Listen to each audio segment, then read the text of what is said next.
The village in it with a map and a plan. No place too tiny for this determined man.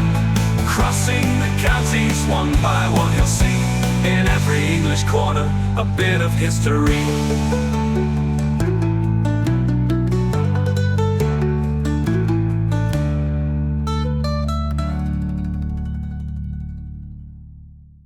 The North Kesteven series is sponsored by Gainsborough Cycles 01427 617 752. For all your cycling needs, this is your one-stop shop located at 20 Ropery Road, Gainsborough, or online at gainsboroughcycles.com. There's a link in the description. Gainsborough Cycles, ask for Trevor Halstead. Welcome back to North Kesteven, everybody. I've been looking forward to this one for a very long time because I know this village fairly well. My brother used to live in this very place, and he lived in one of the most unusual properties I think we've ever seen on TVI. We'll check that out as we take a journey around the beautiful village of Helpringham.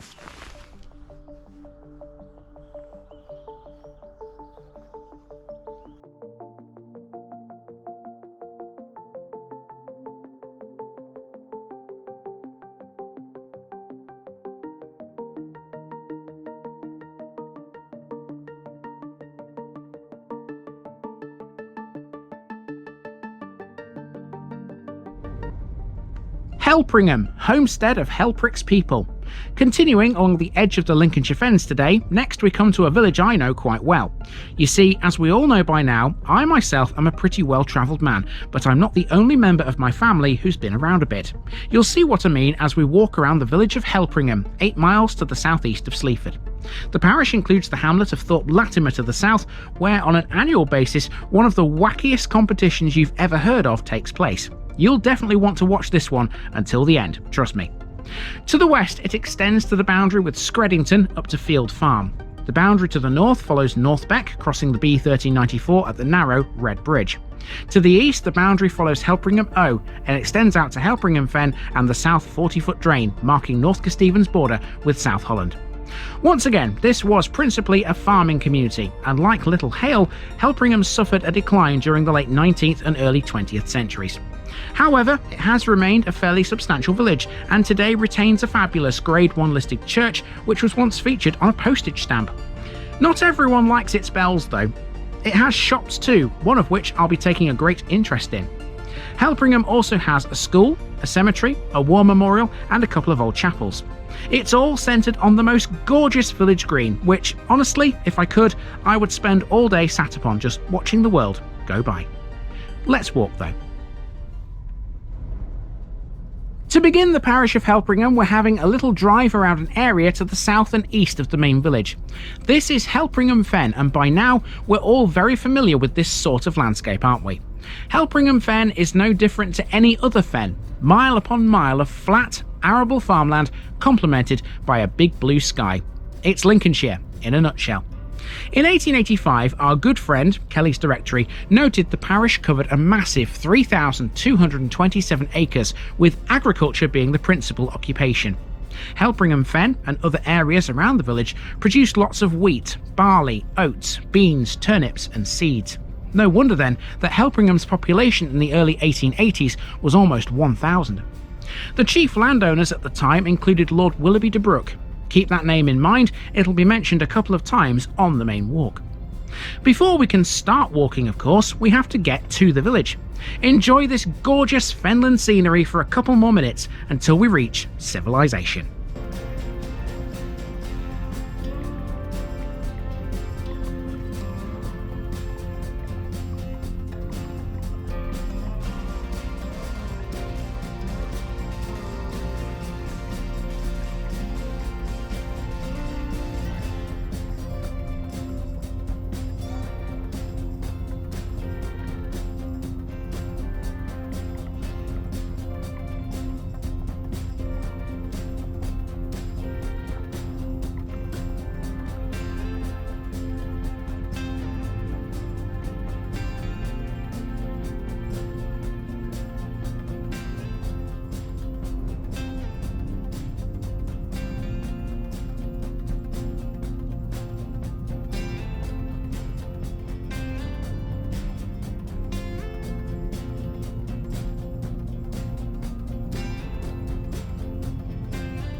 Tell you what, it's an experience driving down Helpringham Fen. The roads, to be fair, compared to some of the other Lincolnshire fens, they are pretty flat. They're not bumpy like some of the other ones we have encountered before. But yeah, it's still quite a drive out there. From the furthest point, you could see Helpringham's church in the distance. It looks absolutely miles away, but that's just how big the fens are here in Lincolnshire. Anyway, we're back in the village proper now, and our starting point is behind us there. That's the local garage, and we're heading this way to start with, through a residential area, to get that out of the way first. So here we are in Helpringham, and our first job is to walk around a residential area between the village green and the road out to the fen. This offers me an opportunity to fill in a bit more about the place we're dealing with. Helpringham, like many other villages in the fens, relied a lot on farming in the 1800s. It once had a massive 30 farmers, one of whom was also a maltster. There's a few less here today perhaps, but working the land is still a key occupation out here. In its time, Helpringham has also had several other occupations. This is an extensive list, including a market gardener, 2 coke and coal merchants, a wheelwright, 2 blacksmiths, a harness maker, a carrier, 2 carpenters, a bricklayer, 2 millers, 2 bakers, 3 grocers, a butcher, 2 beer retailers, and 3 shoemakers, one of whom was also a registrar for births and deaths. Whilst a lot of those may have disappeared now, Helpringham still retains quite a lot for a village of its size. Also on that list were publicans, and the villagers had at least 3 pubs, namely the Sun, the Willoughby Arms, and the Nag's Head. The latter of those 3 is still going, although these days it has a new name.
Okay, so that's a nice little wander to start with, and now we're hitting the main landmarks here in Helpringham, and a lot of them you'll find around the gorgeous village green. I could spend all day on this village green. It's not that patch of land you see in front of you there. No. It's this instead, over here.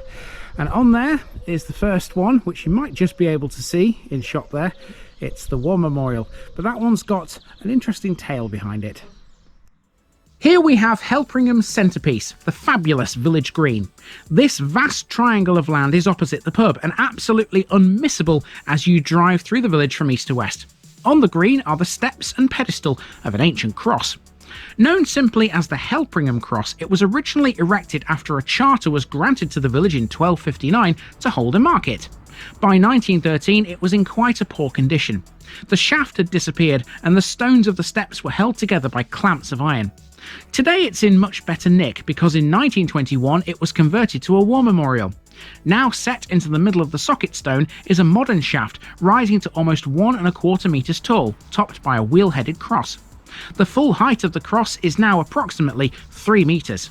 It commemorates all those lost in the 2 World Wars.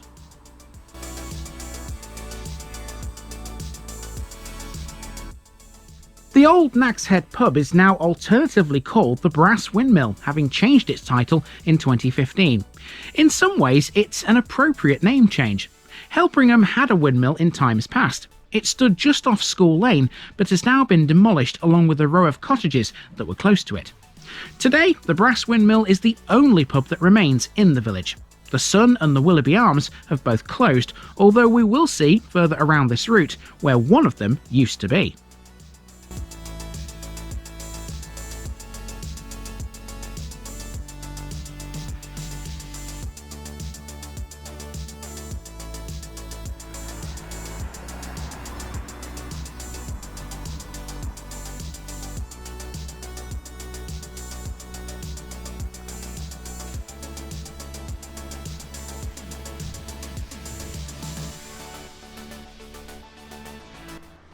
Alongside the green we have an old chapel.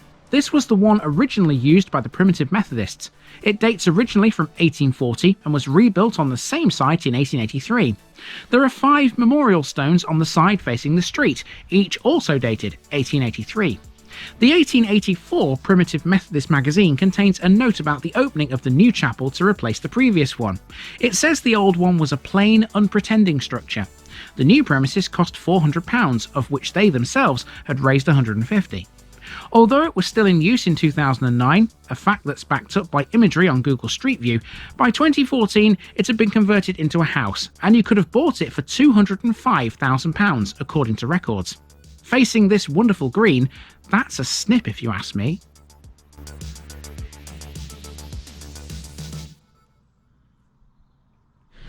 Now we're going to bus shelter on this green as well, so if you fancy a trip into Sleaford, if you live in the village, you need the number 37, or centre bus 37 should I say, and it stops here on those times there, which you won't be able to see because it's far too small on the camera, but this is where you need to be to pick up the bus.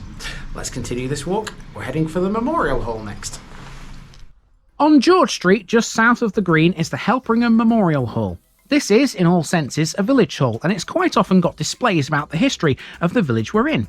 That's all down to the Helpringham History Society, who were founded in 2007 by the late David Layton. The group began to gather as much oral history of the village from the older inhabitants as possible before their memories were lost forever. By late 2008, photographs and other sources of information had been gathered in an ad hoc way, and it was decided to formalise that work. That would take the form of a book. Formal interviews were conducted and recorded, categorising for the eventual chapters of the publication. Obtaining funding for it was very difficult, so it was decided to self-publish a first edition of a mainly 19th and 20th century history of the village based on the memories of local people and the array of photographs. The demand for the book really surprised members of the society. Westgate Printers of Sleaford ran off the first 100 copies and they sold out very quickly. Since then, further copies have been produced and sent as far afield as France, Spain, New Zealand, Australia and Canada. By the end of 2014, the Society had sold over 250 books.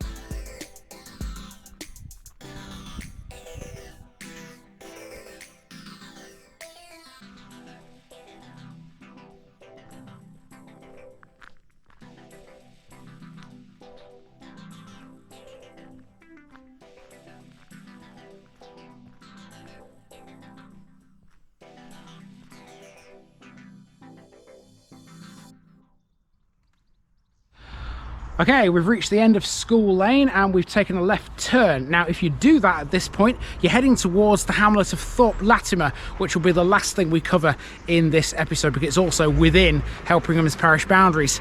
And this is the road that will take you there. You can see in the distance we've got a bridge there that goes over the railway line. To the left, we've got the playing field, that's next on our list, and following that will be the school, which is on the right. Via another residential area, we've now hit the playing field. This is where the local football team, Helpringham Rovers FC, play their home games. They're members of the Lincoln and District Sunday League. The playing field also has a bowling green, independently run by Helpringham Bowls Club. The playing field is otherwise self-funded, although does accept donations and sponsorship for its upkeep. Next, we have the school. Education in Helpringham can be traced back to at least the 1870s, but you'd have to think that schools were present here well before that time. Nonetheless, Helpringham's School Board was formed in 1876 to serve a board school, built a year later in 1877. The school held 150 children and had an average attendance of 98. That Victorian school building is still going strong today. It's now simply known as Helpringham School, and it sits on the road towards Thorpe Latimer, just opposite the playing field.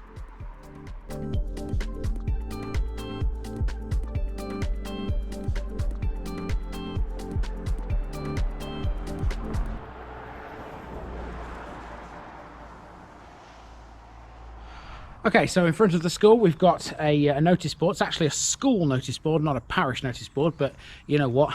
It's a notice board. And one of these things will go on it right now. There we go. And that is Helpringham done. Interestingly, I always wonder whether schools actually use my videos as like an educational tool. They are entitled to, you know. Behind the school is the tower of another old windmill. Known as Hudsons Mill, it bears a date stone which reads JB 1864. It was worked by wind until the 1920s, continuing by engine after losing its sails in a gale. The original gear was removed in the 1930s and modern machinery was then installed. When it had sails, there were 4 driving 3 pairs of stones on the first floor. Work is now carried out by a combined roller and grinding mill with an electric sack hoist.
Between here and the village green, we'll get a look at the incredible Church of St Andrew, but before we reach that, we have an array of buildings on the main street. One of these I have a personal connection to. This building is the former Willoughby Arms, which was alternatively called the Willoughby de Brook Arms, in reference to the landowner we spoke about earlier. These days it's called Willoughby House, honouring the connection. It was owned by the Solby, Son and Winch Brewery until 1951, when it was purchased by J.W. Green of Luton. Side note, that line will appear in a few other upcoming places in South Holland too. Although it's not clear when it was built, the pub was certainly present by 1842, when records show that the publican was Thomas Robinson. It closed on the 25th of February 1959.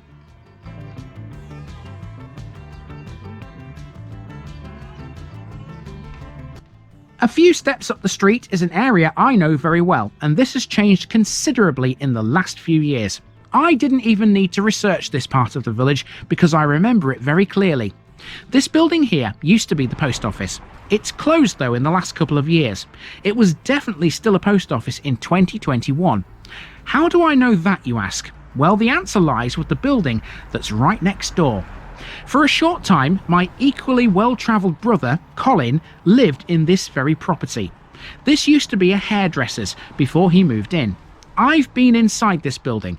It's a lot bigger than it looks on the outside, let me tell you. Colin lives in Spalding now, for anyone who might remember him.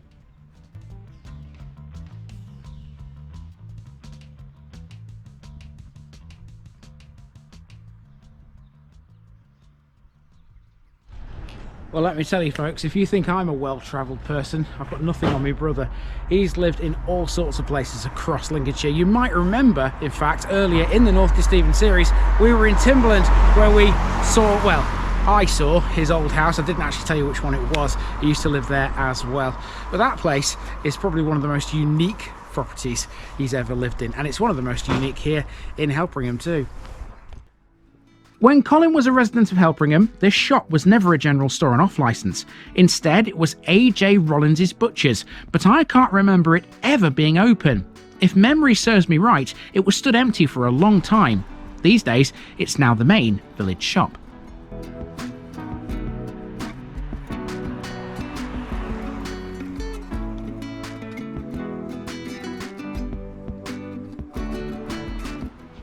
Helpringham's Grade 1 listed Anglican church is dedicated to St Andrew. Nicholas Pevsner regarded it as fine, which might be a short description, but it's not wrong, is it? Originating from the 13th century with later additions and adaptations, it was restored in 1891 by Hodgson Fowler following a roof collapse in 1890. The church is completely ashlar-faced. The tower is in the decorated style with a perpendicular crocketed spire. The northern side of the chancel houses a mural brass to Anthony Newlove, a former patron of the vicarage who died in 1597. Inside, the circular font is from 1200 and the rood screen is 17th century. You'll also see parts of an architectural Norman frieze on the south wall and in its northeastern corner. Such is the beauty of this church, Royal Mail once chose it from a selection of many to feature on a postage stamp. For all the stamp collectors out there, the one that features St Andrew's Church was issued on the 21st of June 1972 as part of a set on British architecture, specifically village churches. St Andrew's has been in the news for another reason within the last few months. Over the centuries, it's made a name for itself thanks to its team of bell ringers, and trust me, it's a joy to hear them chiming. That opinion wasn't shared by one newcomer to the village at the end of 2024 who called for one specific sound, the chime of the clock, to be silenced. The bell tolls every hour, even throughout the night. The man in question, in his late 60s, complained to the BBC that it was keeping him awake at night and was perhaps not necessary in the age of phones and watches. Some may agree with that, but lots of people didn't. One such naysayer of his theory was the Reverend Captain Chris Harrington, who responded by saying the automated chimes were part of village life and there was no chance of them ever being silenced. Some local people who've been here for years sided with him. One replied, "If you move to the countryside, don't complain about something that's been going on here for centuries." Well said, my friend.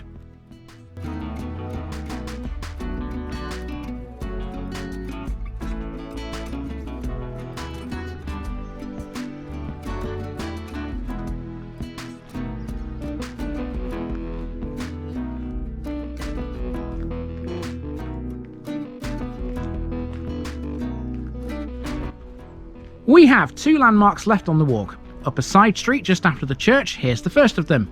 This is an old non-conformist chapel, last used for worship by the Independents. It was founded in 1846 by Robert Cook and still bears a date stone above its door, reflecting that date. In the 1970s this was derelict, but has since been converted into a house.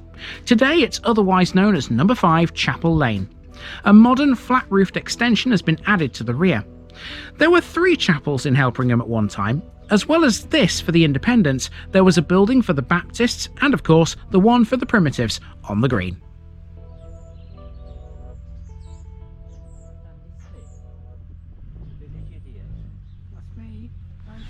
Okay, we have just one street left and my camera is deciding to slip down on its tripod there. Hold on. There you go, you can see me a bit better now, can't you? We've got one street left. It's not having it, is it? I might have to do this again. There we go, solved the issue now. I'm not quite sure what was going on there, quite frankly. Anyway, we have one street left in Helpringham, along the walk at least anyway, and this is Vicarage Lane. This takes us all the way up to the cemetery, and at that point we'll just be turning back on ourselves, heading back to the garage, and that will be Helpringham's main walk done. But of course, we are not done with this episode just yet. We've still got to cover Thorpe Latimer. We've also got to go out to the railway station.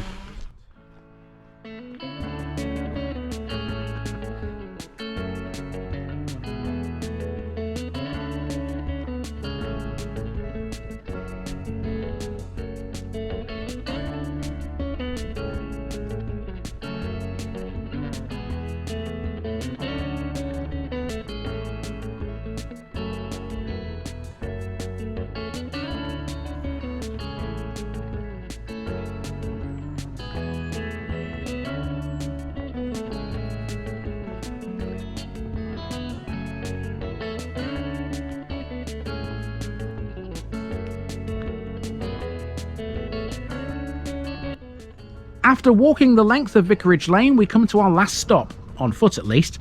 There's more to come in the car shortly.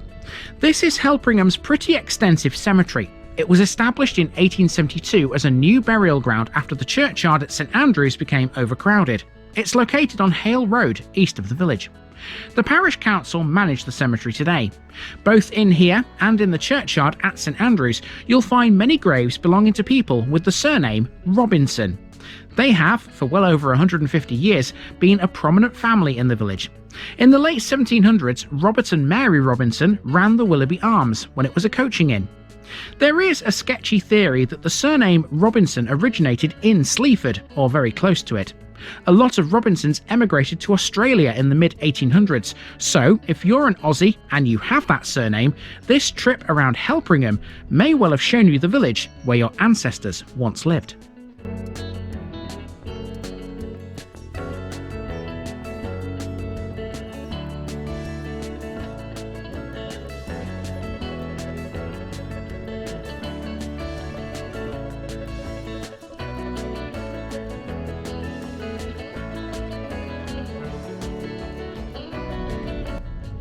Before we leave Helpringham behind fully, here's a section in the car which will take in the former railway station to the west of the village. Helpringham Station was opened by the Great Northern and Great Eastern Joint Railway on the 6th of March 1882. The buildings still stand, as does the goods shed it once possessed. To boot, the line from Peterborough to Lincoln is still active. Trains no longer stop here though, because it closed to passengers in July 1955. It was a minor station, all things considered.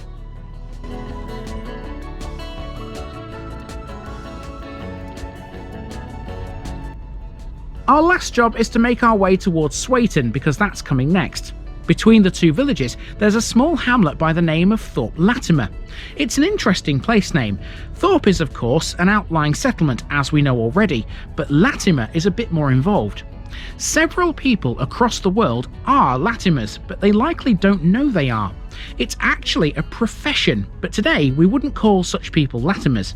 We'd call them instead interpreters or translators. There's good reason to believe, therefore, that the profession may well have started here. Thorpe Latimer was once the seat of the Latimer family, who were the major landowners in the area. The site of the Latimer family mansion is still surrounded by a deep moat, indicating that it was strongly fortified. Roughly rectangular, the moat is still visible to the south of the current Thorpe Latimer house, and it's a scheduled monument. The right to hold a market and fair in the hamlet was granted in 1259 by Henry III. The market was held on Tuesdays and the fair was held on St James's Day, the 25th of July.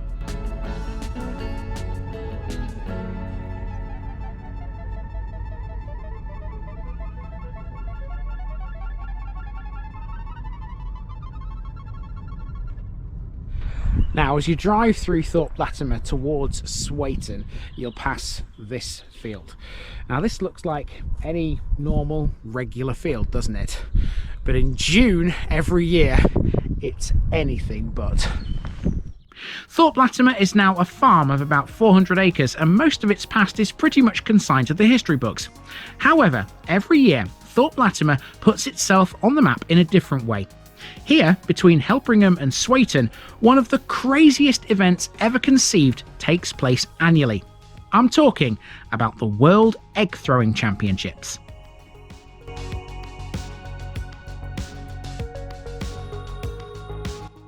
The annual competition, first staged in 2004, takes place as part of the Swaton Vintage Day, which has a myriad of other attractions such as classic cars, games and stalls.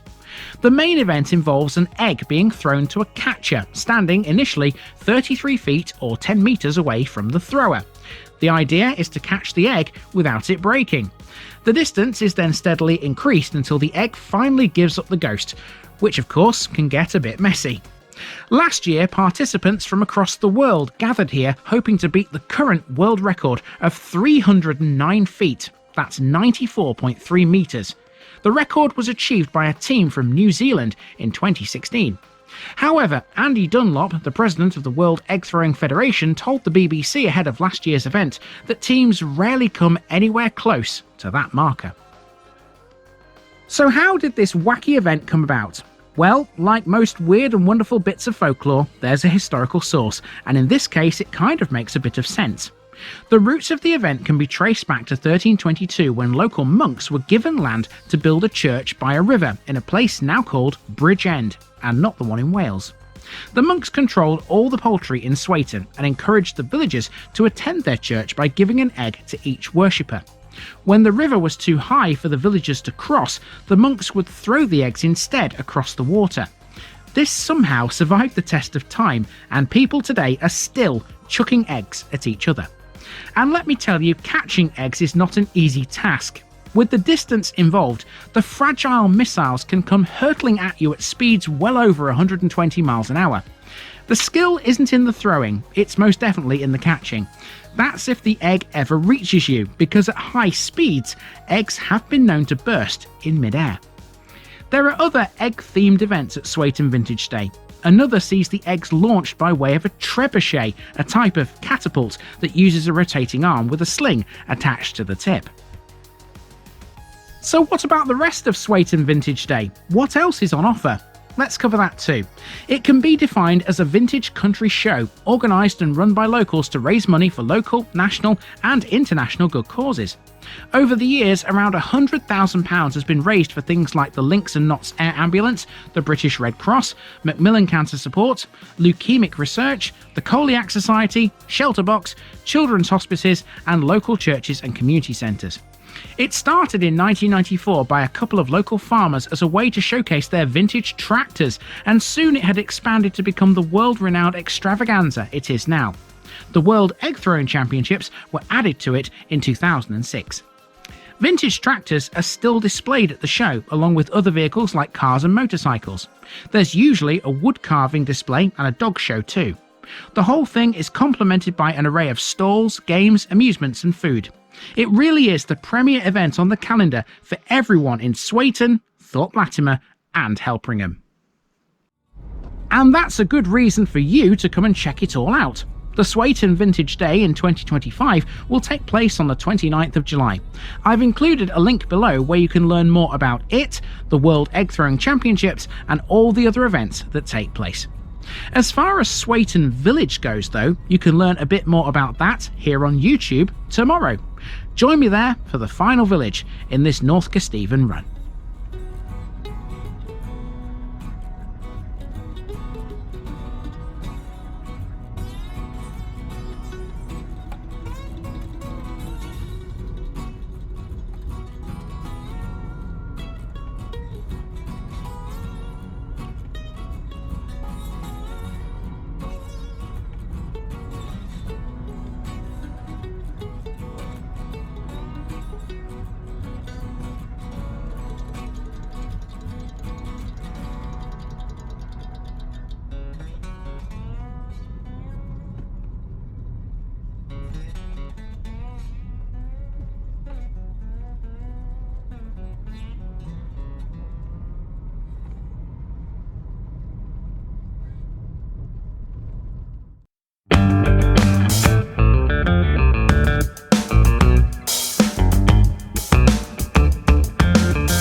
Now, just before I go, remember, this video is part of a huge project to visit every civil parish in England. That's more than 10,000. These routes are pre-planned, and due to time constraints, I can't cover every detail or walk down every street. Please don't complain if this video missed something out. I pronounce names how I choose to. I am very aware that local dialect may vary, and I don't take kindly to criticism about this. You've been warned. It's impossible to know everything too. If this video was terrible, make your own. If you're a regular watcher of The Village Idiot, you're not the only one. If you've got a small business, why not use my videos to advertise it? Leave a comment below if you're interested. And finally, thanks for watching this episode, everybody. Give us a like and a subscribe if you've enjoyed this episode, and share it with your friends and relatives. It all helps to keep this mission going. Until next time, I've been Andy, also known as The Village Idiot, and I'm out.